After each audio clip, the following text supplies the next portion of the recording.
What's going on, my broskiis? My name is Toadskii, back again, here to bring you guys yet another One Piece Treasure Cruise video, and today we're here with another GARP challenge video where we build one team versus every single 10-star difficulty GARP challenge. Now today is a big one because today we have a quick team that's able to beat all 4 challenges without any unit changes. This team right here we have a Shanks crew team. Now a little bit weird compared to the other ones that I usually upload, because I've already recorded all of the teams now that beat every single challenge with no team changes at all.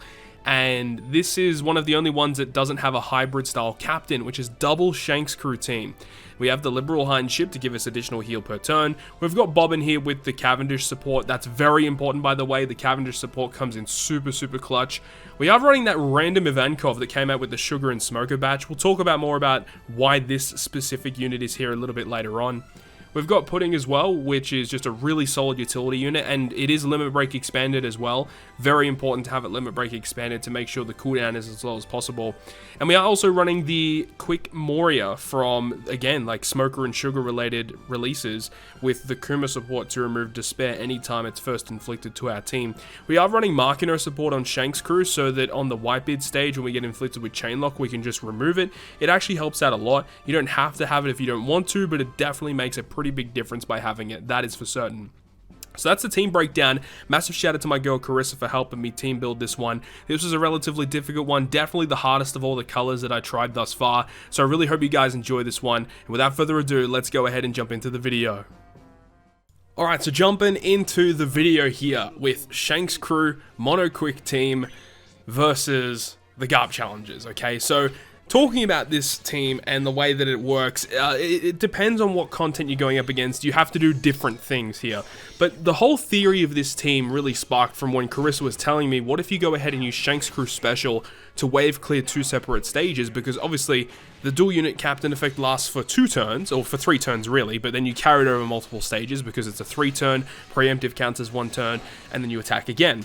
So you do that for 2 turns, and then you use the other Shanks crew special for the other 2 turns. So it's kind of like mini Kaido in a way, where you use like wave clearing to just destroy the mini bosses. And in my head, that actually made a lot of sense, right? To just use it in that fashion, but it was just about building the sub-units to counter the debuffs. Shanks crew inherently as the captain enabled us to get around special bind, which was useful definitely a lot later on in this video, as you guys will see. But the switch effect of Shanks crew giving us the consistent 1.5 times attack boost definitely mitigates a little bit of their weaker captain effect, and that's one of the reasons I really dislike dual units. I've talked about it extensively in other videos and my streams before, but I really dislike using dual units as a captain. But always Shanks crew seems to be that one dual unit that I really don't mind as much using as a captain, because the utility that he has is great, his dual unit captain effect is phenomenal, and he's a rainbow captain, his switch effect is fantastic, really good as a crewmate as well, as we've already established in many other videos. So Shanks crew felt like the obvious choice here for running a mono quick team versus all of the content here for the 10-star difficulty GARP challenges. There were a couple of other options I was thinking about, but Shanks crew always just seemed to be the one to go for because his wave clearing mechanic is a captain, though you do have to hit your 6 perfects though, which is very important. Just this felt like the most appropriate option. Now with the team versus Doflamingo, the way that we have to get around it is, of course, is on the stage prior, on the second stage, you get Despaired, but of course we have the Kuma support on Moria to remove that, which is fantastic. It means that we can save our Pudding special for a bit later. We get paralyzed on stage 3, which we can remove with Moria. We have Bobbin to remove the defense up, which is great. And now we're here on this stage with all of the Dressrosa characters. This stage was a little bit tricky because I was trying to make sure that my Moria special was ready by stage 6, because remember, treble on stage 6 does paralyze you once again. So I was trying to make sure that the Moria special was ready. One thing to note though is that after you move into the next stage is going to be against Barto on stage 5. He does despair you, and this time of course we don't have a support effect to get rid of that because we initially used Kuma on Moria to remove it. But this time around we do have Pudding special. A really good thing about this combination here with Pudding is that she changes all character slots to whatever slot Pudding has, and the great thing about where she's positioned on the team is you can use the switch effect of Redhead Shanks to guarantee a quick slot on her, and then you can use the special ability of Pudding to guarantee a full board of slots, so really, really good combos there. This Pudding is a phenomenal unit for these 10-star difficulty GARP challenges. She removes Bind, Despair, and Paralysis. She gives you healing. She has damage reduction. She has a great support effect that really helps in these GARP challenges as well, so there's lots of really good things going on here. We'll talk more about Ivankov a little bit later on in the video, because the Ivankov has like a very, very specific use, and we'll talk more about it once we get to it towards the end of the video. But this Ivankov is very, very key for this team to work against one of these challenges, and it's actually really good. I mean, the Ivankov does not really help in a lot of other cases because it gives you an attack boost and a color affinity boost, and sometimes you don't want the color affinity boost depending on the boss that you're going up against. Like in this example here, we're up against Doflamingo, who is a Dex boss, and of course we do not want color affinity, so I didn't activate the Ivankov special at all. But because Shankscrew has such a powerful captain effect with his end of turn damage, that's basically all we needed to kill Doflamingo, which is pretty awesome. So I'll leave you guys with the rest of this clip, and we'll pick things up with the next challenge.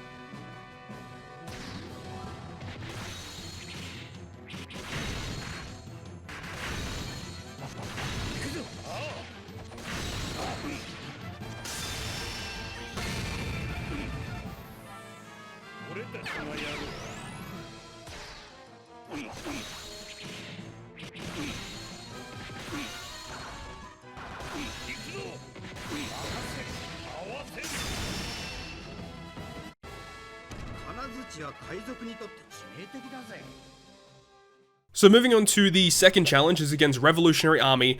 This particular fight is the most technical for this team to clear it. You have to do things in a very specific way in order for this team to get through it. And obviously you're seeing in this instance here, we've got to switch both captains into Shanks for the better captain effect. And then we have the Bobbin special to remove the defense. We have the Cavendish support for the orb boost, and that just gives us enough damage to take out Kuma.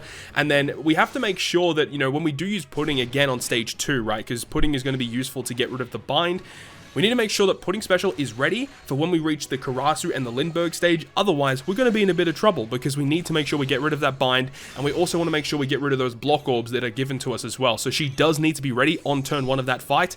Otherwise, it's going to be a bit of a troublesome situation to be in. And, you know, all the other stages in between, right? So you've got Robin, you have to deal with her. You've got the Ivankov stage in Inazuma. It took me quite a few tries to make sure that Pudding was ready. And plus, you know, you've got to have Pudding at Limit Break expansion. Otherwise, this team will not work. You need to have that reduced cooldown. It's very important that you have that. Otherwise, Pudding just won't be ready, and you just won't be able to get any bind removal, and it's not really fun. So very, very important that that's the case. Now, what I'm doing here against this stage is I'm making sure that I kill Ivankov first, because we are able to tank a couple of hits from Inazuma, and we do not want to take a hit from Ivankov because he hits really, really hard. And again, this is all stall tactics to make sure that we get that Pudding special ready. And one thing to note, though, about this is that we do take a couple of turns to take down Ivankov, and because of that, Inazuma does stay alive for a couple of turns, and if he does stay alive after turn 2, he will slot bind our entire team for 10 turns. Which obviously isn't very good.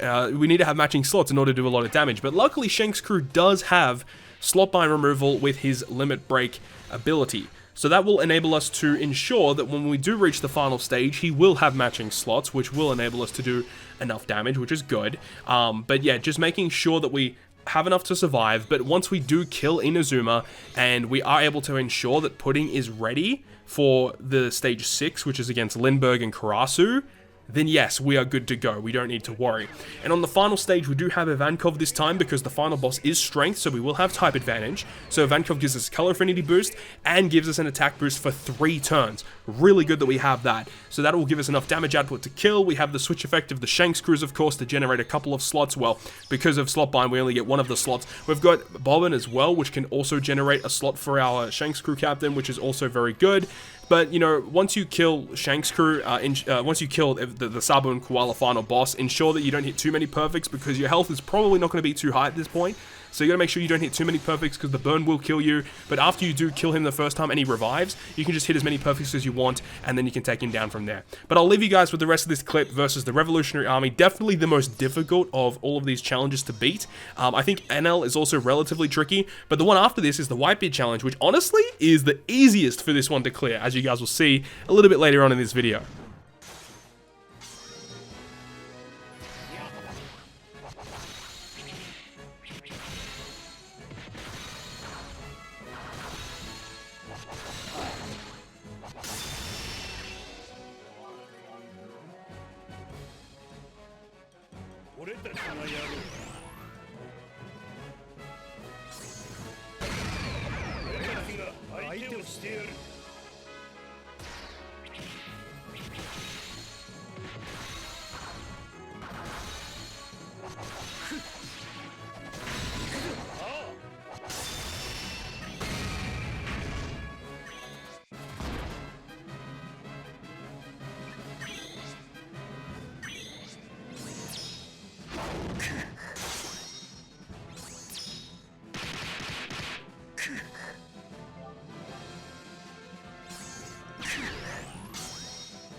Okay, so taking things on the Whitebeard challenge this time, the Whitebeard challenge is the easiest for this team to clear. I definitely think Whitebeard was the easiest. I think Doflamingo might be the second easiest, and then either Revolutionary Army or Enel was probably the hardest, honestly speaking.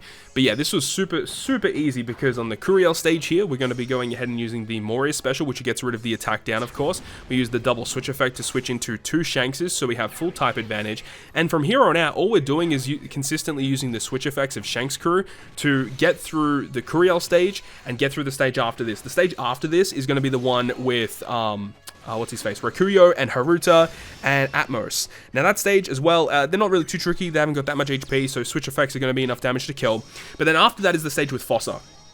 Now, as I mentioned at the start of the video, the way that I wanted this team to work is by using the special ability of Shanks to ensure that we have 2 rooms where we can get the dedicated end of turn damage to just wave clear the entire room for us.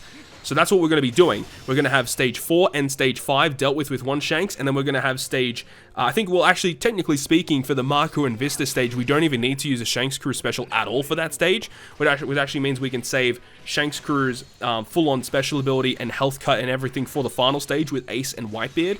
Obviously, we've got Bobman, which will help us remove the defensive effects of Jozu, and because we do have the Cavendish support, Bobman will get an orb boost because of that. And also, I would suggest, before activating your Bobman special, if you haven't used it prior, to always use your Shanks crew special first, the switch effect that is, to ensure that all your team gets the attack boost, because the support of Cavendish actually gives the supported unit a 1.5 attack and a 1.5 orb boost. So you definitely want to make sure your entire team has an attack boost, so use the switch effect first, then use Bobman. Very key, because that will give you a lot less damage output, that is for sure.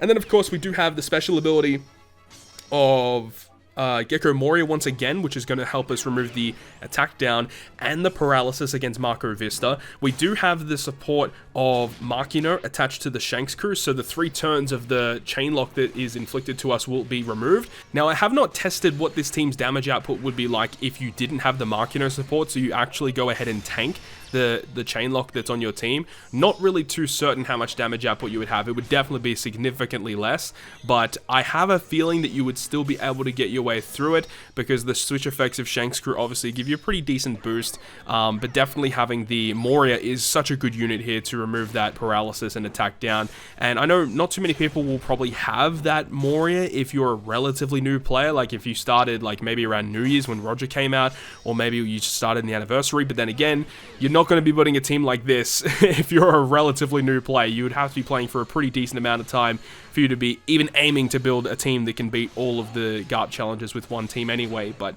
I digress. I'll leave you guys with the rest of the Whitebeard clip. Very, very easy with this team. But then we're going to move on to the final clip of the video, which is going to be against the Enel challenge.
And now we finally make it to the final challenge with one team utilizing the quick team versus Enel. So this one definitely took me a couple of attempts to get right. Yeah, man, this was a pretty tricky one. So on this one, I'm not using any of my switches on turn 1 because I want to make sure I switch into the quick unit on the first turn of this fight, so that I can ensure that I can definitely take down the strength one. This particular fight is all about managing your HP. You got to make sure you have enough HP to tank certain hits later on down the line, as you guys are going to see in this clip. The third stage after this is going to be the one where you get inflicted with burn. So you do actually have to take quite a couple of turns there to ensure that you get rid of that burn. But then after he gets rid of the burn and his barrier is gone, he does paralyze you. But of course, we've got Moria to remove that, so that's not a problem.